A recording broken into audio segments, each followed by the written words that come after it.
تکبیرا۔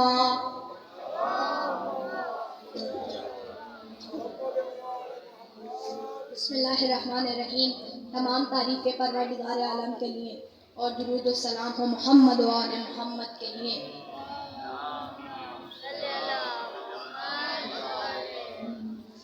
کہ ماں کی آغوش میں وہ جام پیا ہے میں نے، ماں کی آغوش میں وہ جام پیا ہے میں نے، لب ہلے تو علی نام لیا ہے میں نے، لب ہلے تو علی نام لیا ہے میں نے۔ اور جو ملی قوت جنبش جو میرے ہاتھوں کو، جو ملی قوت جنبش جو میرے ہاتھوں کو، گود میں ماتم شبیر کیا ہے میں نے، گود میں ماتم شبیر کیا ہے میں نے۔ کہ تربیت ماں کی آغوش سے وہ ملی مجھ کو، تربیت ماں کی آغوش سے وہ ملی مجھ کو، ہر علی والے کو، ہر علی والے کو جھک کر میں سلام کرتا ہوں، ہر علی والے کو جھک کر میں سلام کرتا ہوں۔ اور جو بھی رکھتا ہے دل میں بغض آل نبی، جو بھی رکھتا ہے بغض آل نبی، ان پر میں بے شمار کرتا ہوں، ان پر میں بے شمار کرتا ہوں۔ کہ آج کا جو میرا موضوع ہے وہ ایمان ابو طالب علیہ السلام کے حوالے سے ہے۔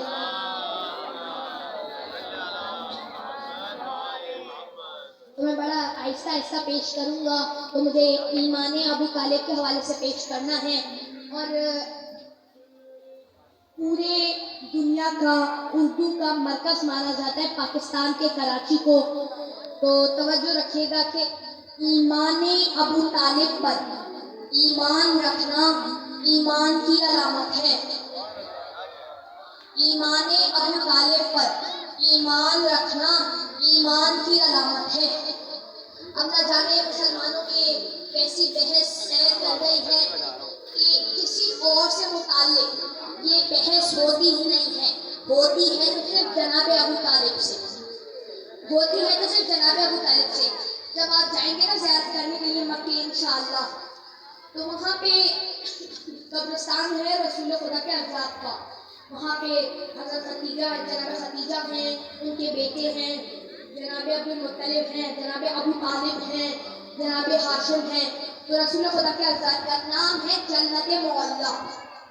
تو وہاں پہ آپ کو متوقع ملے گا، تو وہ کہے گا آپ یہاں پہ زیارت نہیں پڑھ سکتے، دعا نہیں مانگ سکتے، آپ یہاں پہ زری وری کو نہیں چن سکتے۔ کیوں؟ کیونکہ یہ اسلام سے پہلے قبرستان بنا تھا۔ تو ہمیں بھی پتا ہے اسلام سے پہلے قبرستان بنا تھا۔ ہم سے نہ لڑو، پیغمبر سے لڑو۔ انہوں نے نام رکھا ہے جنت معلیٰ، جنت بھی نہیں جنت معلیٰ، جیسے کربلائے معلیٰ اگر ہو، جیسے ہے کربلائے معلیٰ۔ تو اب یہ وہاں کہتے ہیں کہ آپ یہاں پہ آ کے دعا نہیں مانگ سکتے، زیارت نہیں کر سکتے، اور تین الفاظ وہ استعمال کرتے ہیں۔ اگر آپ یہاں پہ آ کے دعا مانگے گئے تو شرک ہے، بدعت ہے، حرام ہے۔ میں بار بار کہہ رہا ہوں، نہ جانے یہ تین الفاظ کون سکھا گیا، نہ جانے یہ تین الفاظ کون سکھا گیا۔ تو شرک ہے، بدعت ہے، حرام ہے، اور وہ آپ یہاں پہ اب کون کافر ہے؟ حضرت ابو طالب کا کیسے کا آخری وقت میں پیغمبر نے حضرت ابو طالب کے کان میں کہا تھا چچا جان کلمہ پڑھ لیجئے، کان میں کہا تھا۔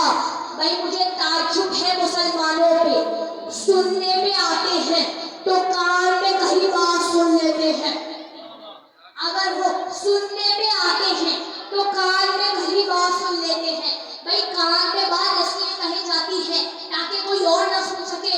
اگر مجھے کسی سے کچھ کان میں کہنا پڑے گا، میں اس لیے کہوں گا تاکہ آپ لوگ نہ سن سکے۔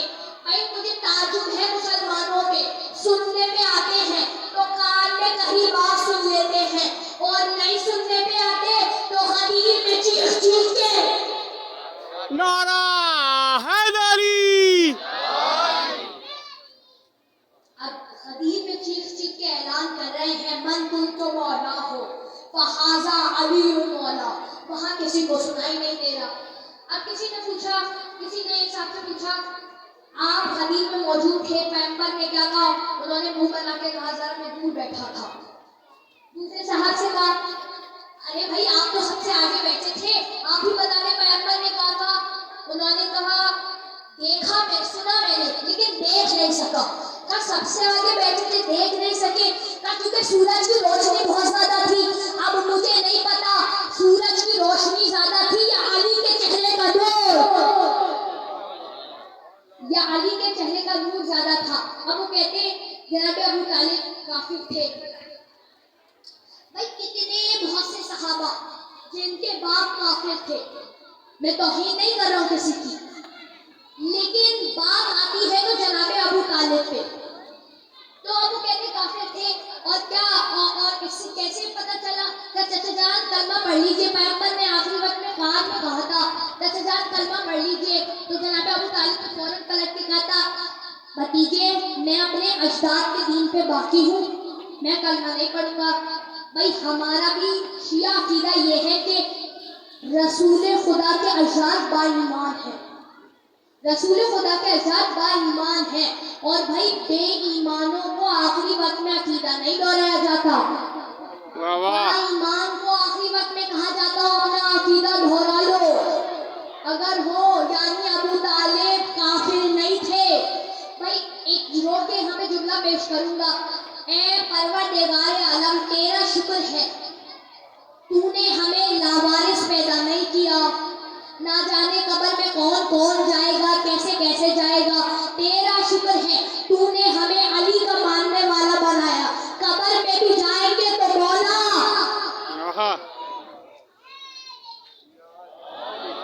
قبر میں بھی جائیں گے تو مولا۔ کب کہتے وہ کافر تھے، پتہ کیسے چلا؟ کہ اس کے 3 راوی ہیں، اب تینوں کے بارے میں جلدی جلدی سن لیجئے۔ پہلے عبداللہ ابن عباس، دوسرے ابو ہریرہ، تیسرے عبداللہ ابن عمر۔ اب یہ 3 راوی ہیں، اب ان تینوں کے متعلق جلدی جلدی سن لیجئے۔ بھائی میں روایت پہ تجزیہ کر رہا ہوں، روایت پہ تجزیہ جائز ہے، تو میں تجزیہ کر رہا ہوں۔ پہلے کے بارے میں سن لیجئے، عبداللہ ابن عباس جو اس وقت تھے 2 برس کے، تو وہ تو روایت کر نہیں سکتے۔ دوسرے ابو ہریرہ، وہ اس وقت مسلمان ہی نہیں ہوئے تھے، وہ مسلمان ہوئے ہیں 9 ہجری میں۔ اب تیسرے عبداللہ ابن عمر بھائی قریش کے سردار جمع تھے، قریش کے سرداروں کا مجمع تھا، تو آپ وہاں کیا کر رہے تھے؟ اب میں نے تینوں کے مطابق بتا دیا ہے، اب وہ تو یہ لوگ روایت کر نہیں سکتے۔ اب کہتے ہیں جناب ابو طالب کافر تھے۔ اب یہاں پہ پوری دنیا میں یتیم پروری کو جائز کیا جا رہا ہے، تو یتیم اور یتیموں پہ ظلم نہ کیا جائے، یتیموں کے ساتھ سختی نہ کی جائے، اور پیغمبر نے فرمایا ہے کہ جو بھی شخص یتیم کے سر پہ ہاتھ رکھے گا، جتنے بال اس شخص کے ہاتھ تلے آئیں گے اتنے گناہ اس کے معاف ہو جائیں گے۔ اور پیغمبر نے فرمایا ہے کہ یتیم کو پالنے والا میرے ساتھ جنت میں ایسے جائے گا جیسے 2 انگلیاں ساتھ رہتی ہیں۔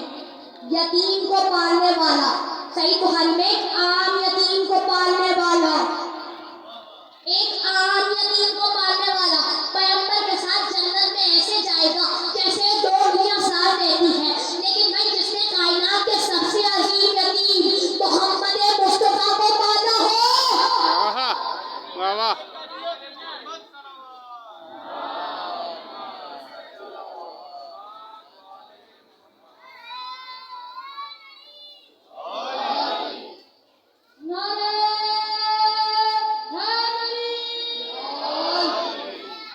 جس نے کائنات کے سب سے عظیم یتیم محمد مصطفیٰ کو پالا ہو، پھر سوچیے اس کا مقام کیا ہوگا۔ آئیے ذرا میں اس کے 2 مطالب پیش کروں گا۔ اب جب رسول خدا کا کے لیے رشتہ ہے نا جناب ختیجہ کا، بھائی اسلام میں یہ ہے کہ مرد عورت کے لیے رشتہ بھیجے، خاتون کے احترام کے لیے، خاتون رشتہ نہیں بھیجتی، مرد رشتہ بھیجتے، لیکن جناب ختیجہ نے رسول خدا کے لیے رشتہ بھیجا۔ اگر پیغمبر جناب ختیجہ کے لیے رشتہ بھیج دیتے تو اس وقت کے سارے مشرک و کفار و نفاق بھائی 3 ہی الفاظ الفاظ ہیں میرے پاس، آج ٹی وی پر چلتا رہے گا سارا سلسلہ. سارے مشرکوں کافروں نفاق کو کہنے کا موقع مل جاتا، ارے محمد نے دولت دیکھی نہیں کہ رشتہ بھیج دیا. جناب خدیجہ نے رشتہ بھیج کر بتایا محمد نے دولت نہیں دیکھی، ہم نے پیغمبر کو پہچانا، اس پر جانا قرآن آیا تھا، نہ وحی آئی تھی، نہ اعلان رسالت ہوا تھا. ہم نے محمد کو پہچانا، ہم نے محمد کے اوپر دولت قربان کر دی. اب رسول خدا نے ابو طالب، جناب ابو طالب کے پاس آ کے کہا چچا جان خدیجہ کا رشتہ آیا ہے میرے لیے. کہا ہاں بھتیجے، اس سے بہتر رشتہ آپ کو کہیں نہیں ملے گا. اس کے بعد آپ کو ایسا رشتہ بعد میں نہیں ملے گا. نہ جانے ابو طالب نے، حضرت ابو طالب نے کیسے کہہ دیا ایسا رشتہ بعد میں نہیں ملے گا. پھر پیغمبر کی کتنی شادیاں ہوئی، ویسا رشتہ نہیں ملا. تو اب پیغمبر نے فرمایا کہ چچا جان میرا اب آپ پڑھیے گا. بھائی رسالت جس سے اب پڑھوائے اس ہستی کا نام ابو طالب ہے. اور اب آپ کہہ رہے ہیں کہ جناب ابو طالب کافر تھے، تو اب پڑھوائے. اس کا جناب ابو طالب نے ہرے رنگ کا عباہہ باندھ رکھا تھا، عبا پہن رکھی تھی، کمر پہ پٹکا باندھ رکھا تھا، پیغمبر کے ساتھ بیٹھے تھے. پیغمبر نے فرمایا، جناب ابو طالب نے کہا میں پہلے خطبہ دوں گا، بعد میں آپ پڑھواؤں گا، پہلے خطبہ دوں گا. جناب ابو طالب نے خطبہ دینا شروع کیا. الحمدللہ رب العالمین. ابھی نزول قرآن شروع نہیں ہوا ہے، 15 برس باقی ہیں. اب مجھے نہیں پتا جناب ابو طالب لوح محفوظ کا مطالعہ کر رہے تھے یا پھر جناب ابو طالب نے ویسے ہی سورہ فاتحہ کی تلاوت کرتی تھی، لیکن اللہ کو ان کی تلاوت اتنی پسند آئی کہ قرآن کی شروعات ہی اس سے کر دی. آواز بلند نعرہ سلوات.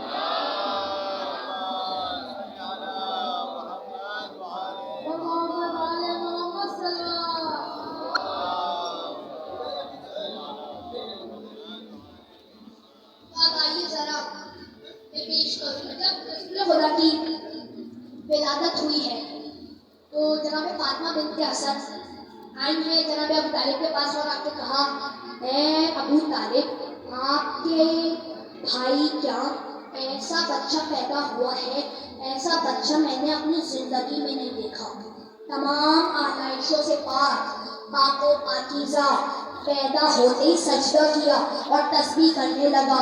جناب ابو طالب مسکرائے اور فرمایا فاطمہ بنت اسد میں بھی آپ کو 30 برس بعد ایسے ہی بچے کی بشارت کرتا ہوں، اس میں بھی یہ ساری خصوصیات ہوں گی الا النبوہ، سوائے نبوت کے. بھائی اللہ بھیجنے والا ہے، پہچاننے والے ابو طالب ہیں، اور جو نہ پہچانے وہ شیطان.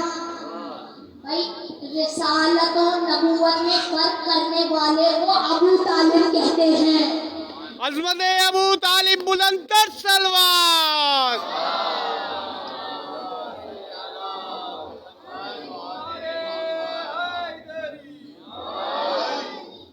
اب جیسی اب ولادت ہوئی 30 برس بعد جناب امیر کی ولادت ہوئی ہے. اب جب پیغمبر 30 برس کے ہو گئے کا یا چچا جان مجھے ایک دعوت، ایک پیغام پہنچانا ہے، گھر پہ دعوت رکھ لیجیے، پورے قبیلے خاندان کو بلا لیجیے.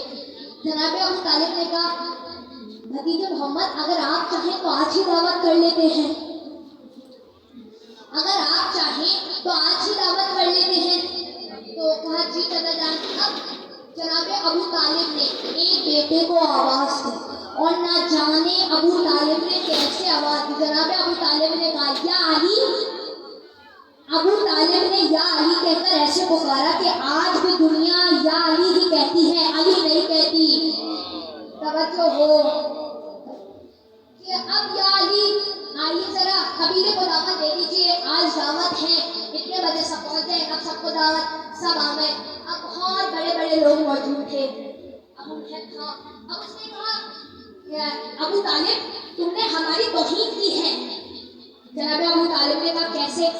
کہا ایک بھیڑ کی ران پکا کر ہمیں بلا دیا ہے، پتہ نہیں ہے ہم میں سے ایک آدمی پورا بکرا کھا جانے والا ہے، تم نے ایک بھیڑ کی ران پکا کے پورے قبیلے کو بلا دیا۔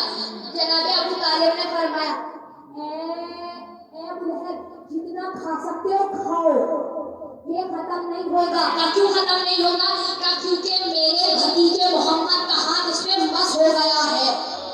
آپ سمجھ میں آیا؟ جب زلی کے پاس جاتے ہیں تو کیوں کہتے ہیں مس کر لیا ہے، کیوں کہتے ہیں مس کر لیا ہے؟ اب ان کی جتنی طاقت تھی اس سے زیادہ انہوں نے کھایا، لیکن وہ پھر بھی ختم نہیں ہو رہا تھا۔ اور سرور کائنات کھڑے ہوئے، اب جیسے ہی سرور کائنات کھڑے ہوئے ابو لہب کھڑا ہوا، کہا چلو بس سب چلو، میرا بھتیجا محمد ہے، کھانا ختم، میرا بھتیجا محمد جادوگر ہے، کھانا ختم ہی نہیں ہو رہا۔ سب اٹھے چلے گئے۔ اب جناب سرور کائنات کی آنکھوں میں آنسو ہیں۔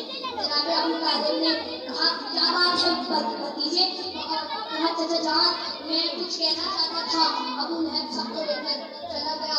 کہا آپ کہیں تو دوبارہ دعوت کر لیتے ہیں، آپ کہیں تو دوبارہ دعوت کر لیتے ہیں۔ کہا جی چچا جان۔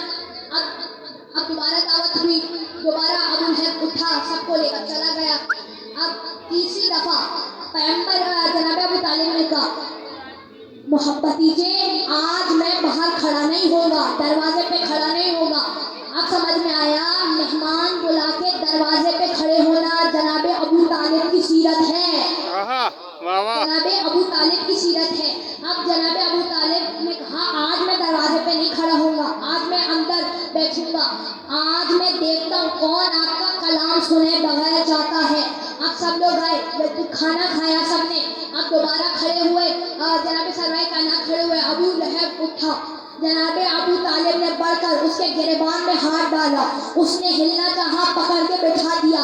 اب میں سوچا کرتا تھا اس بڑھاپے میں ایسی طاقت کہاں سے آئی؟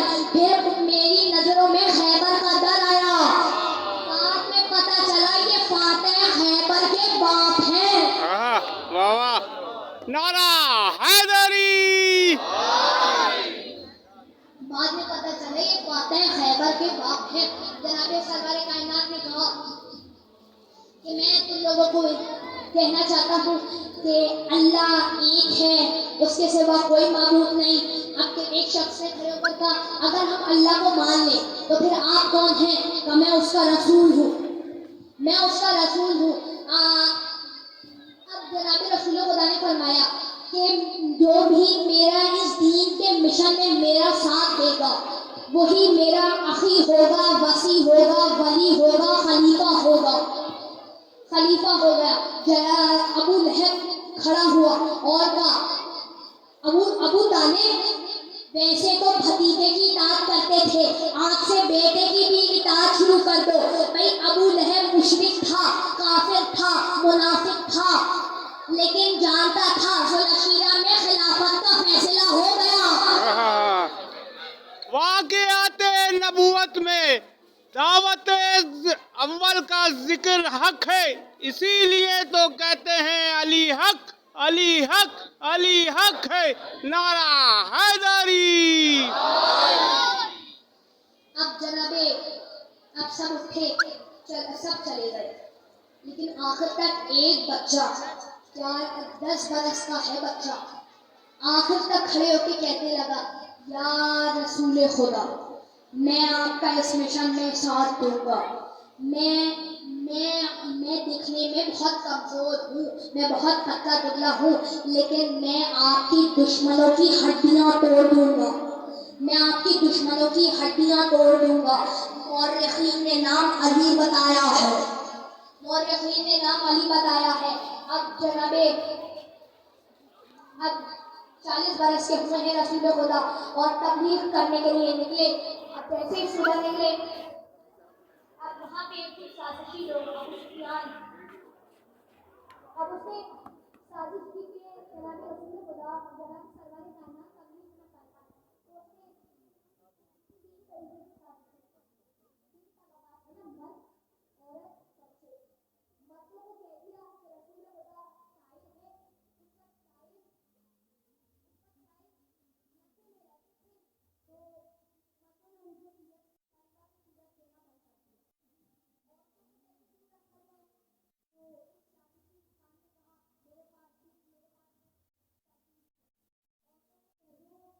بچوں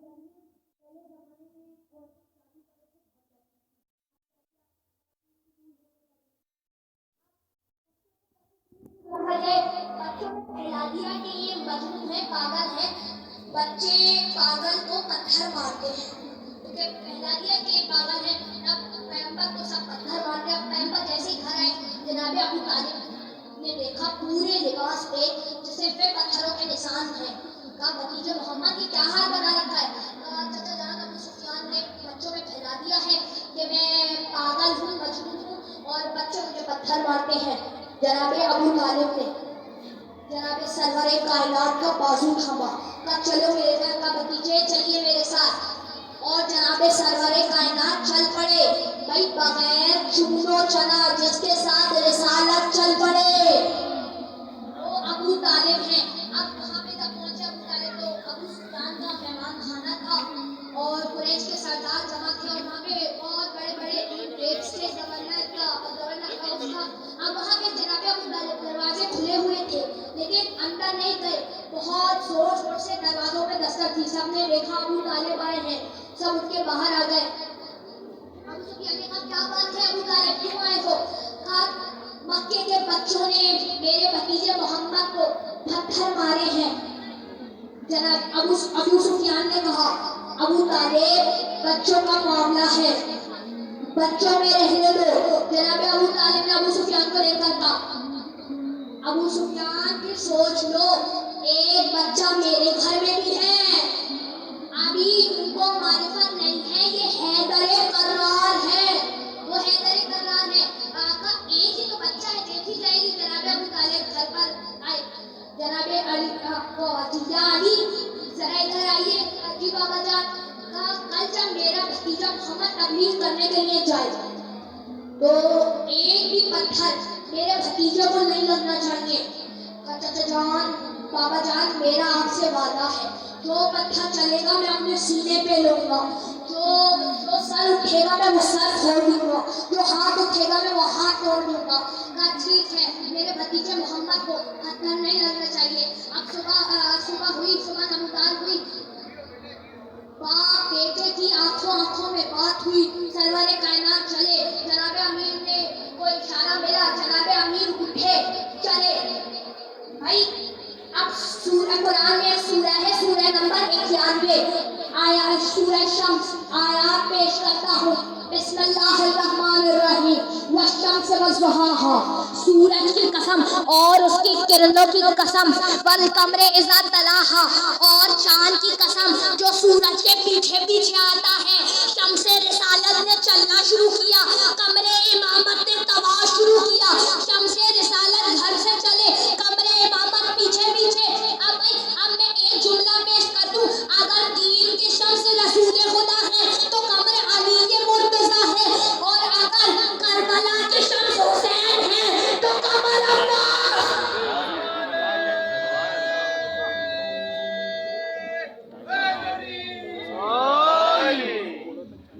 تو قمر عباس ہے. اب کسی نے آواز لگائی مجنون، پتھر چلا. جیسی آواز لگائی تو مجنون جناب امیر سامنے آئے. پتھر چلا اپنے سینے پہ لیا.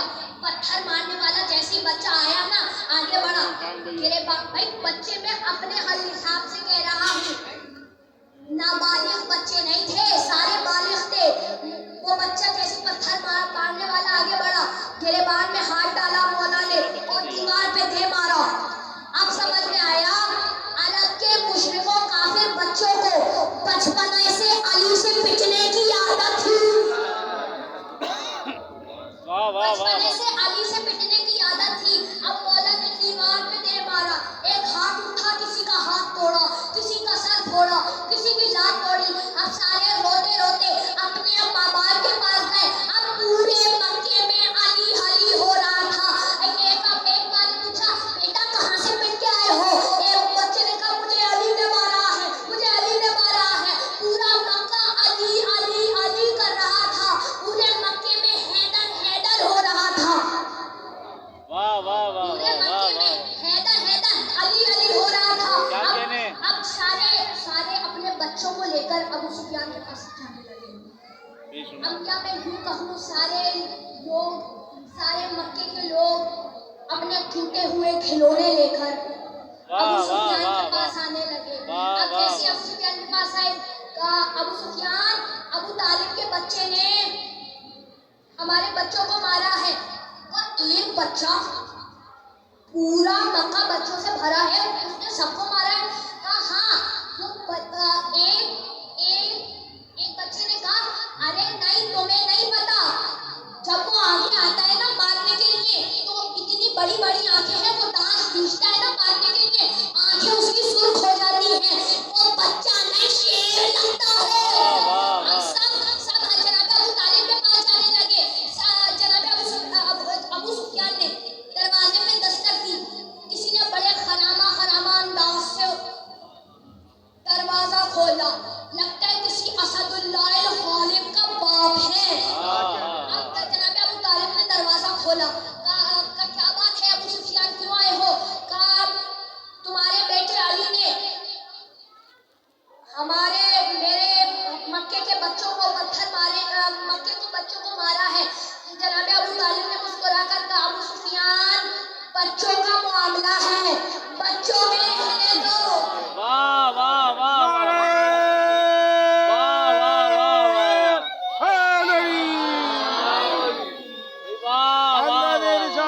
محمد والے محمد بلند تر صلوات.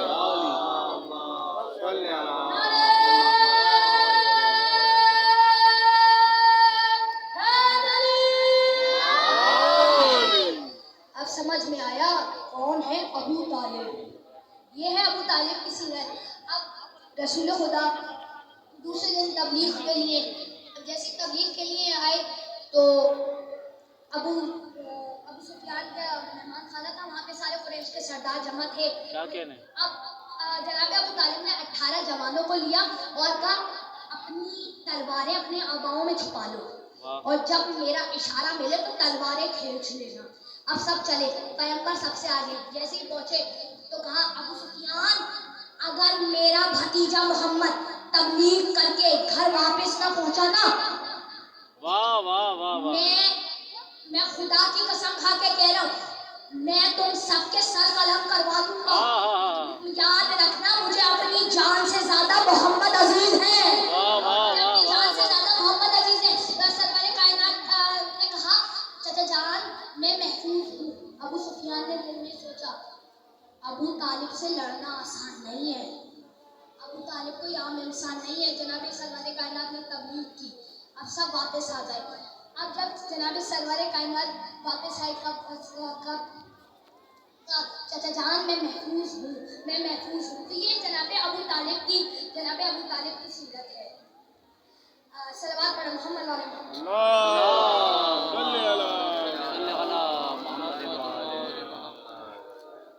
کمال ہی کمال، اتنا کمال ہے اس گھرانے ابو طالب کا، اور اس گھرانے پہ مسائل بھی بڑے. کمال ہی کمال اور مسائل ہی مسائل. آئیے ذرا میں مسائل امام حسن پیش کروں گا، کیونکہ کل جو جملے امام حسن کے مسائل کے حوالے سے پیش کروں گا، کیونکہ کل امام حسن کی شہادت تھی. تو ذرا غور سے سنیے گا، اور جیسے امیر بن کے فضائل سنتے ہیں نا، ویسے غریب بن کے مسائل پہ سنا کریں. کیونکہ اس زہرا کا گھر ان 2.5 مہینوں میں زہرا کا بڑا گھر لٹا ہے. اب جب جناب حسن کے مجھے مسائل پیش کرنے ہیں، ذرا میں پیش کروں. جب جناب حسن جب آپ کو پتہ ہے نا، جناب مولا حسین کی زوجہ جناب رباب وعدہ کیا تھا، اے میرے ولی، اے میرے والی، میں وعدہ کر رہی ہوں کہ میں کبھی بھی دھوپ میں، میں کبھی بھی سائے میں نہیں بیٹھوں گی، کبھی بھی ٹھنڈا پانی نہیں پیوں گی. ایسی زوجہ تھی. اور مولا حسین فرماتے ہیں جس گھر میں رباب اور سکینہ نام کی اور خواتین ہو، مجھے وہ گھر بہت پسند ہے، مجھے وہ گھر بہت پسند ہے. بی بی رباب بیٹھی نہیں تھی سائے میں، لیکن امام حسن کی قربت دیکھیے زوجہ زہر لے آئی. امام حسن کی زہر دیکھیے زوجہ زہر لے آئی. عجب اللہ، ہاں یہ وہی گھرانہ ہے. اب جب امام حسن کو جب زہر دیا گیا نا تو ان کے کلیجے کے ٹکڑے باہر آ رہے تھے. امام حسین کے ہاتھ میں تسلا تار تھا، اب اس کے اندر کلیجے کے ٹکڑے تھے. اب جیسے ہی کسی نے آواز دی زینب آ رہی ہے، مولا حسن نے کہا حسین اس تشت کو چھپا دو، میں نہیں چاہتا زینب یہ دیکھے. میں کہوں گا مولا حسن آپ کی زینب میں بڑا صبر ہے، یہ نبی کا جنازہ دیکھے گی، اماں پہ گرتا ہوا چلتا ہوا دروازہ دیکھے گی، یا یہ اماں پہ گرتا ہوا دروازہ دیکھے گی، یہ اپنے بابا کا جنازہ دیکھے گی، یہ آپ کے جنازے پہ تیر دیکھے گی. لیکن ایک ایسا وقت بھی آئے گا 70 قدم کا فاصلہ ہوگا، بھائی پہ چلتے ہوئے چھری دیکھے گی، بھائی پہ چلتے ہوئے چھری دیکھے گی. آئیے ذرا میں نے مدینے کے واپسی کے مسائل بھی پیش کرنے ہیں. اب جیسے یہ قافلہ مدینے پہنچا نا تو بشیر نے اعلان کیا تھا کہ اب اے مدینے والوں، مدینہ رہنے کے قابل نہیں ہے، حسین کو کربلا میں شہید کر دیا گیا.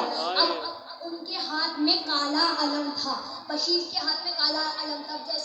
اب جب یہ قافلہ مدینے میں داخل ہوا ہے نا، جیسے یہ قافلہ مدینے میں داخل ہوا تو جناب ابو حنفیہ گھوڑے پہ استقبال کے لیے آئے تھے. اب جیسے ہی دیکھا نا، آ کے مولا سجاد سے آ کے کہا اے شخص بتاؤ میرا اخی کہاں ہے، میرا بھائی حسین کہاں ہے؟ میرا بھائی حسین کا ہے. چچا جان میرے بابا حسین کو کربلا میں قتل کر دیا گیا، میں گورا کفن. اچھا مجھے یہ بتائیے ان کے ساتھ نبی کی بیٹیاں بھی گئی تھی، ان کا کیا ہوا؟ کہا ان کو شرابی کے دربار میں لے کر جایا گیا، ان کی چادریں چھینی گئی. جناب ابو حنفیہ گھوڑے سے زمین پر گر گئے. اب جناب سجاد نے زانو پہ جناب ابو حنفیہ کا سر رکھا اور کہا چچا جان اب گھر چلیے، باقی کا گریہ گھر جا کے کریے گا. وہ اٹھے اور جناب ابو حنفیہ اٹھے اور کہا آپ بتائیں تو آپ ہیں کون؟ بار بار مجھے چچا جان کیوں کہہ رہے ہیں؟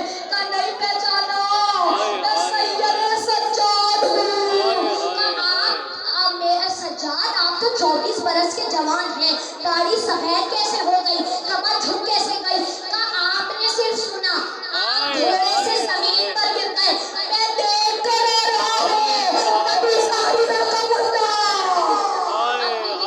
میں نے سارے مسائل چھوڑ دیے، آخری کے 2 جملے سن لیجئے. بی بی زینب کے ہاتھ میں مولا حسین کا کرتا تھا. بی بی زہرا کی قبر پر آئی، کرتا رکھ دیا، قبر میں زلزلہ آیا، آواز آئی زینب کرتا ہٹا لو. کہا اماں بس آپ نے کرتا آپ کی قبر پہ رکھا، زلزلہ آ گیا. میں 70 قدم کے فاصلے سے دیکھ رہی تھی، میرے بھائی کے گلے میں خنجر چل رہا تھا. زینب تو 70 قدم کے فاصلے پہ تھی، میرا لال میری آغوش میں تھا. میں جی کہہ رہی تھی نامار چکیاں بیس کے بالا ہے. اللہ لعنت اللہ علی قوم الظالمین. ماتم حسین.